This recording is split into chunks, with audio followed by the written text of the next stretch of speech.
Aqui é a Rádio Bandeirantes, aqui é a pedra fundamental de tudo, aqui é a Casa da Opinião. Em primeiro lugar, queria agradecer aos milhares de ouvintes que a Rádio Bandeirantes tem e telespectadores pelo tubo, no Brasil inteiro e no mundo inteiro, pelas mensagens que recebi, pelo falecimento da minha sogra, Dona Alzira, que passou a ser minha segunda mãe, né? Nos tratava tão bem, tratava a mim e a Matilde no começo de um casamento difícil, a gente era muito pobrezinho, a gente morava junto com ela e ela fazia sempre um bife acebolado com tomate, dentro daquelas dificuldades que todo mundo tem, você sabe o que é a vida para a maioria dos brasileiros, e assim foi a minha vida até os 43 anos de idade, e agradeço até hoje o carinho com que ela me tratava. Eu morava com ela e mais duas irmãs da Matilde, e ela sempre me tratou como mãe. Então tenho aqui o meu respeito, o meu carinho, mas eu quero me desculpar com os amigos da Rádio Bandeirantes. Em primeiro lugar, eu recebi muitas mensagens de amigos que tenho, não é? Outras de conhecidos que tenho. Eu tenho mais conhecidos do que amigos, né? De uns tempos a essa parte eu me afastei um pouco das pessoas porque o meu relacionamento pessoal com muita gente me provou que o ser humano não é lá aquilo que eu achava que era. Nem eu sou. Todos nós somos imperfeitos. A Bíblia já diz isso, eu já disse muitas vezes.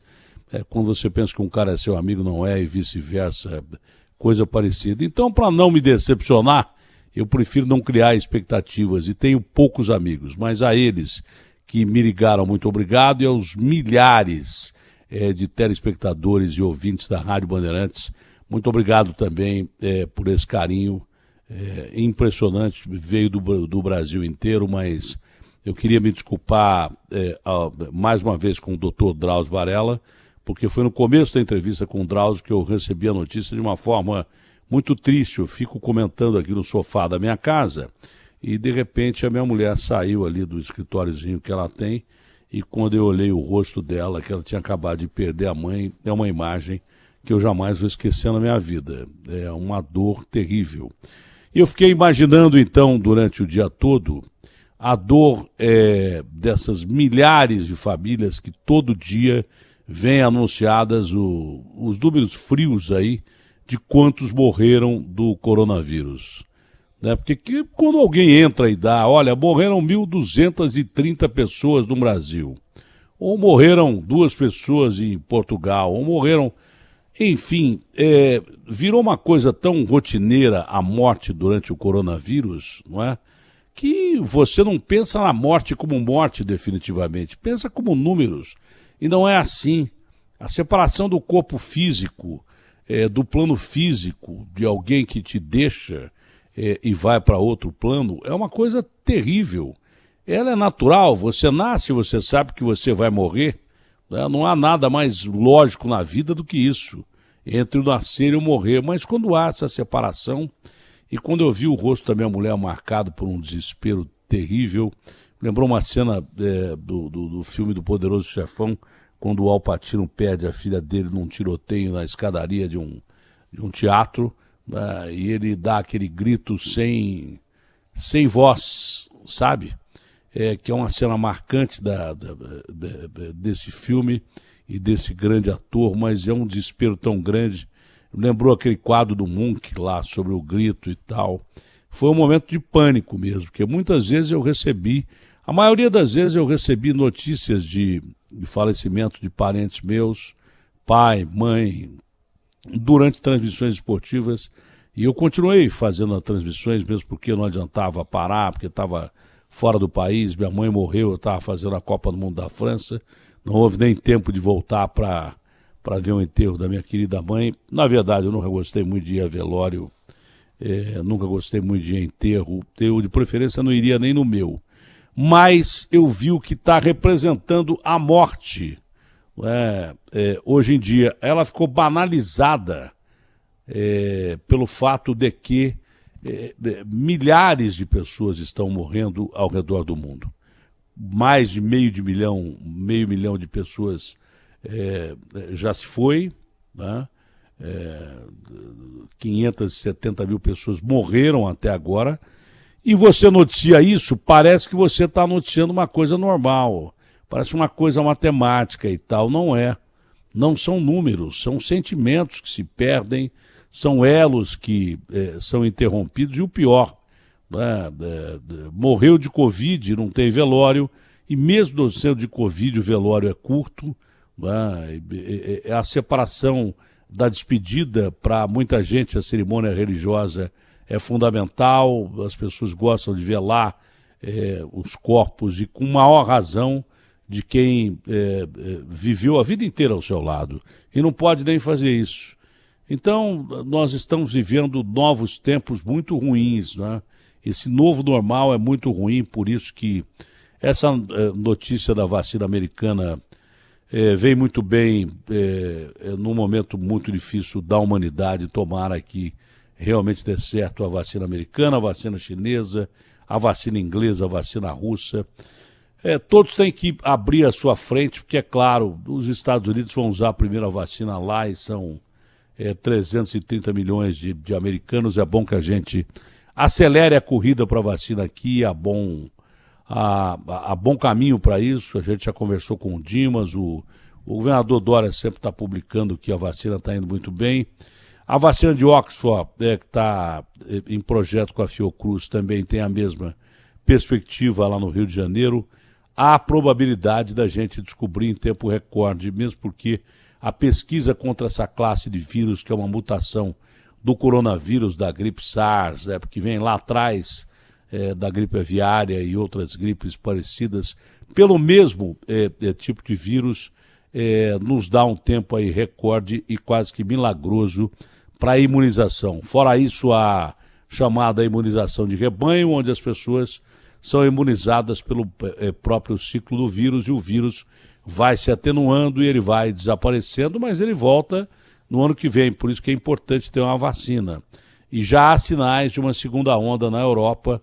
Países estão preocupados porque países que abriram as suas economias estão sofrendo efeito rebote violento. Eu já falei sobre a Espanha, sobre a Alemanha, principalmente esses dois países que eu ouvi falar, e sobre a Austrália, que chegou a fechar uma cidade que tem 6 milhões de habitantes, que é a cidade de Sydney, uma grande cidade, uma das cidades mais belas que existem no mundo.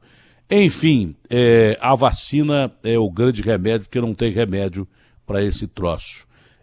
Mas ontem eu senti na pele, porque as pessoas estão morrendo, não só de coronavírus, mas estão morrendo de tudo, continuam morrendo como sempre morreram, morrendo de tudo, não é? E a morte meio que no meio de tanta gente morrendo de outra coisa, desse mal que em menos de 6 meses acabou com o que a gente conhecia de que representava o mundo, a morte fica meio que banalizada, meio que solta no ar. Isso para o inconsciente coletivo, diria o Jung. Mas para cada um que perde um ente querido, para cada família que perde um ente querido, a dor é a mesma, o sentimento é o mesmo. Eu vi aqui em casa, né? Nós estamos abalados, eu estou abalado até agora, minha mulher nem se fala, os meus filhos e daí por diante, minha cunhada, enfim. A morte continua sendo a morte. Não importa o motivo, é que está morrendo tanta gente que a gente quase não percebe a dor dos outros. E para você se colocar no ponto real do que representa a vida, você tem que sentir a dor dos outros. Se você não sentir a dor dos outros, o filho de fulano de tal foi atacado por um pedófilo. Passa quase que desapercebido, porque não é com você, mas é uma coisa para acabar com a família, arrebentar com a criança. Isso quando não matam mesmo a criança, matam a alma da criança e é difícil recuperar. Estou dizendo isso porque tem uma quadrilha aí que foi desbaratada pelo Fábio Caipira, com auxílio do Dr. Nico. Nós tivemos uma outra operação hoje que tem a ver sobre golpe de WhatsApp. Cuidado, hein, com WhatsApp e com e-mail, entendeu? Então, você para sentir a dor do outro, não é? Você sentindo a dor do outro, você tem uma ideia real do que é a notícia que você está recebendo. A gente tem que olhar para o próximo mesmo, porque o próximo significa que nós, se você não acredita de uma forma religiosa, cristã, da solidariedade ao próximo, se não acredita até de uma forma natural, não precisa ser cristã, você não precisa acreditar em Deus, que você deve ser amigo do próximo, porque quem você ajuda hoje pode te ajudar amanhã, né? Existe a possibilidade de você ser o próximo na tragédia, seja ela qual for. Então, a dor é imensa, a dor é sentida. Eu repito minhas desculpas aqui ao doutor Drauzio. Eu acho que a primeira entrevista, foi a primeira entrevista que eu entrevistei, com um cara que sempre foi uma referência para mim. Eu disse até ontem aqui que ele salvou a minha vida quando ele me indicou os médicos para que eu fizesse a cirurgia de pâncreas. Eu estava desesperado, tive um tumor no pâncreas, liguei para ele.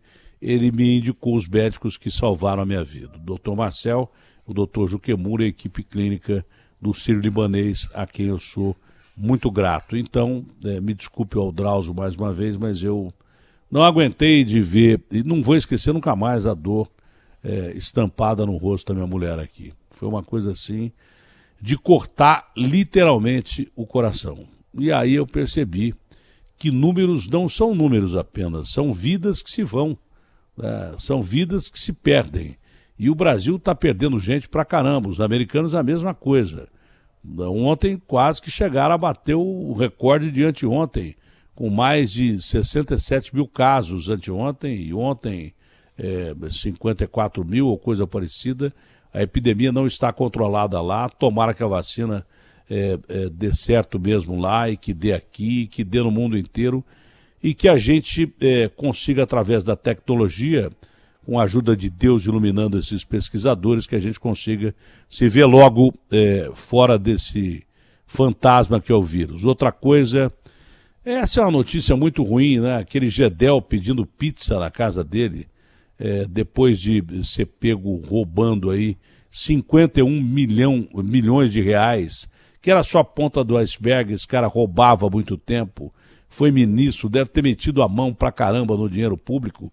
Esses canalhas ladrões de colarinho branco, esses vagabundos de colarinho branco, sejam eles políticos ou não, né, empresários ou não, lembrando que nós temos uma classe política que tem muita gente boa ainda, que dá para salvar muita gente, né, mas muita gente também que mete a mão no pote. Empresários nós temos muito bons ainda.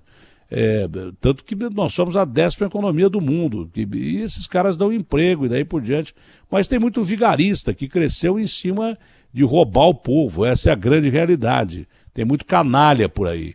Agora, quando você ouve, por exemplo, que o Gedel é colocado na rua, é uma notícia ruim. Você fala, mas você não tem dó do Gedel, que podia morrer de Covid, porque o primeiro teste dele deu positivo, o segundo já deu negativo. Eu não tenho dó dele, porque é só inverter a pergunta. Você tem que inverter literalmente a pergunta. O Gedel teve dó dos brasileiros que morrem pelo dinheiro público que eles metem a mão? O Gedel tem pena do dinheiro público que ele rouba e que deveria fornecer auxílio emergencial para milhões de brasileiros? Ele tem sentimento de culpa disso? Claro que não.